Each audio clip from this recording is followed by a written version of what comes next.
Do does డిడ్కి is are was వరకు తేడా నేర్చుకున్నాం.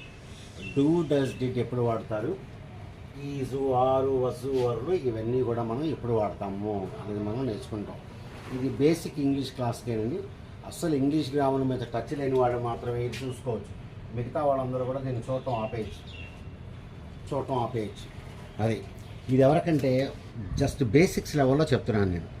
చాలా జాగ్రత్తగా గుర్తుపెట్టుకో, ఎందుకంటే మీకు ఆల్రెడీ నేను చెప్పాను ఈ చిన్నవి అర్థమైతేనే మీకు ఇంగ్లీష్ వస్తుంది అని. ఇప్పుడు ఒకసారి చూడండి, యామ్ ఈజ్ ఆర్, ఇంగ్లీష్లో ప్రజెంట్ టెన్స్ అంటే ఇప్పుడు జరిగే వాటికే వాడతారు. ఈ యాము ఈజ్ ఒక్కళ్ళకే వాడతాం,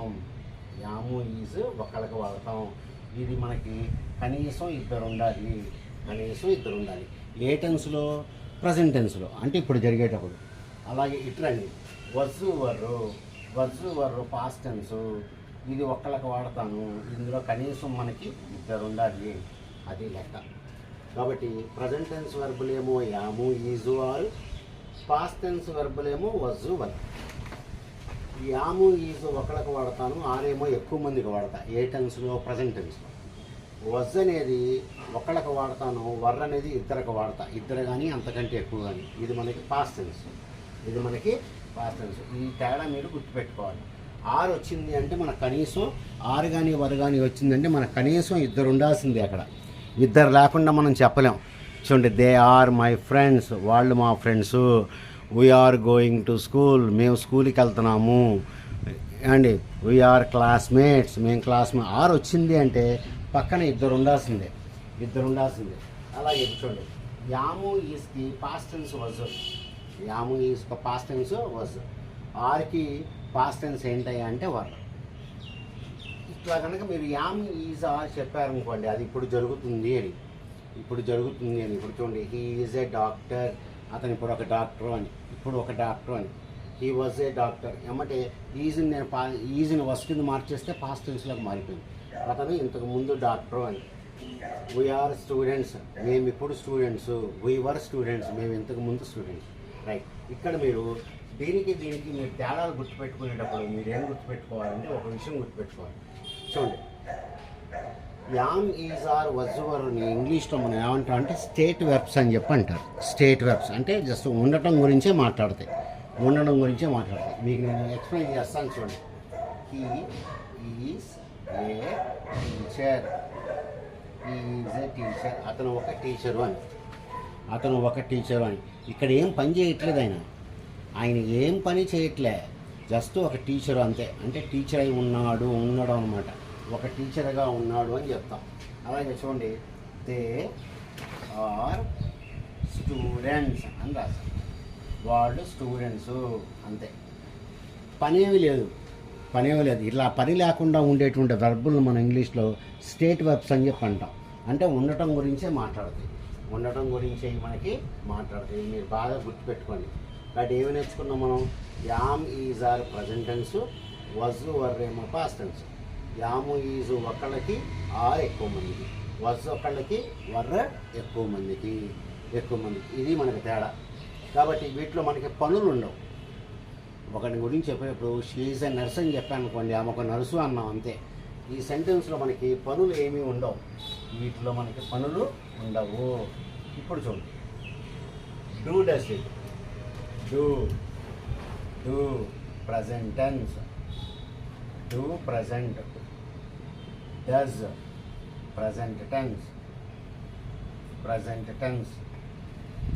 డిడ్ పాస్ట్ టెన్స్. కాబట్టి చూడండి, ఈ డూలు డస్లు డిడ్లు ఎప్పుడు వస్తాయి అంటే వాక్యంలో మీరేమన్నా ఒక పని గురించి అడిగేటప్పుడు వస్తాయి. అది డూ డస్ ఏమని చెప్పి రాశాను నేను? ప్రజెంట్ టెన్స్ అని రాశాను. అంటే ఇప్పుడు జరిగే పనులు, రోజు జరిగే పనులు వస్తాయి. రోజు జరిగే పనులు కూడా వస్తాయి. డిడ్ ఏమో జరిగిపోయిన పనుల గురించి అడగాలి. కాబట్టి మీకు ఇప్పుడు దానికి దీనికి తేడా తెలిసి ఉంటుంది. ఏంటంటే ఆ తేడా, ఇక్కడ వచ్చినప్పుడేమో పనులు ఉండవు. ఇక్కడ వీటికి మాత్రం కంపల్సరీగా పని ఉండాలి. అంటే మీకు అర్థం అవుతుంది. చూడండి, రైట్. కాబట్టి డూ అనేది ఎలా వాడతామని చెప్తాం మనం, రోజు జరిగే పని అని చెప్తాం. ఇప్పుడు చూడండి, do you play cricket, do you play cricket, నువ్వు రోజు క్రికెట్ ఆడతావా. చూడండి, ఆడటం పని డూ యూ ప్లే క్రికెట్. అది నువ్వు ఒక స్టూడెంట్వా అని అడగాలనుకోండి, నువ్వు ఒక స్టూడెంట్వా అంటానికి ఆర్ యూ ఏ స్టూడెంట్, నువ్వు స్టూడెంట్వా.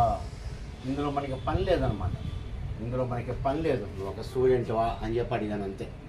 కానీ నువ్వు రాసేటప్పుడు మాత్రం నాకు ఒక పని రావాలి పక్కన, డూ యూ ప్లే క్రికెట్. అలాగే చూడండి, do you like ice cream, నీకు ఐస్ క్రీమ్ అంటే ఇష్టమా. చూడండి, లైక్ అంటే ఇష్టపడుట, పని రావాలి పక్కన. ఇప్పుడు చూడండి, ఈజ్ హీ ఏ డాక్టర్, అతను డాక్టరా అని చెప్పి అడిగారు అంతే. ఈజ్ హీ ఏ డాక్టర్, అతను ఒక డాక్టరా. ఇందులో పనేం లేదు, జస్ట్ ఉండటం అనమాట. ఆయన ఒక డాక్టరే ఉన్నాడా అని చెప్పి మనం రాసుకోవాలి. రైట్.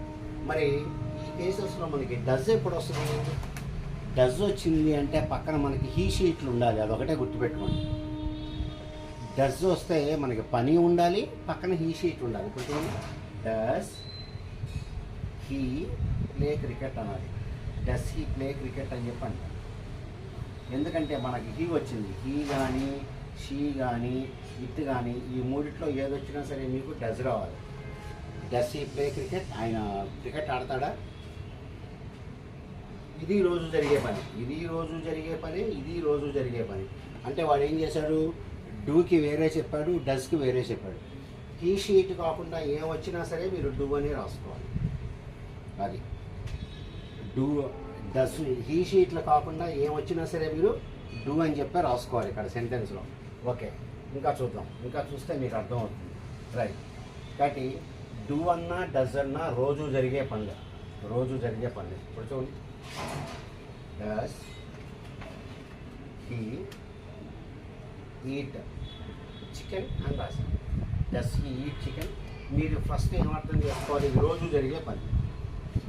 జరిగే పని. ఇక్కడ ఈట్ అంటే తినడం, పని వచ్చింది కాబట్టి పనులకే వాడతాం.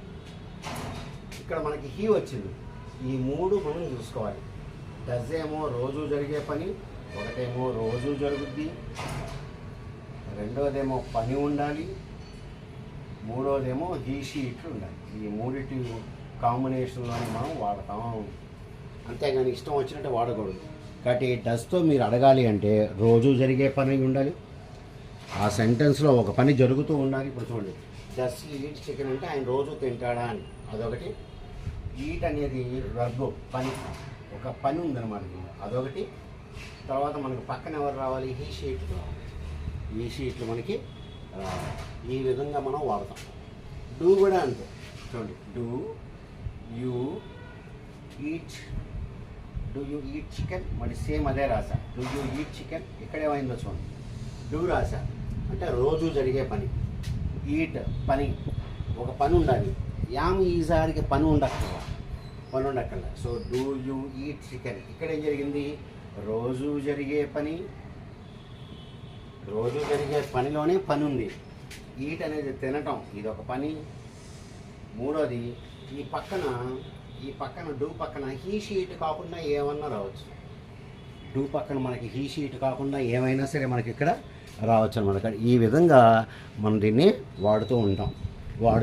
ఇది బాగా గుర్తుపెట్టుకోండి, ఇంగ్లీష్లో నేర్చుకునేవాడు, బేసిక్స్ నేర్చుకునేవాడు. అది డూకిను వీటికి తేడా.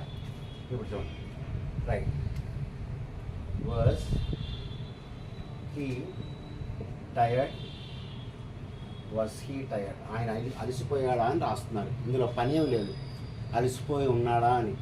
కాబట్టి వజ్ రాశాను, పాస్ట్ టెన్స్ అనమాట. అంటే ఆయన పాస్ట్ టెన్స్లో అలసిపోయాడా, ఇంతకుముందు అలసిపోయాడా అని చెప్పమని చెప్తాం. చూడండి, ఆర్ యూ టైర్డ్, నువ్వు అలసిపోయావా. Present tense. యూకి మనం ఆర్ అనేదే రాస్తాం, ఇప్పుడు కూడా యు ఆర్ అనేది రాస్తాం. పాస్ట్ టెన్స్లో పెట్టాలి అంటే వర్ అనేది చెప్తాం. యు ఆర్ అనేది ప్రజెంట్ టెన్స్, యు వర్ అనేది మనకి పాస్ట్ టెన్స్ అనమాట. ఈ విధంగా మనం వాడతాం.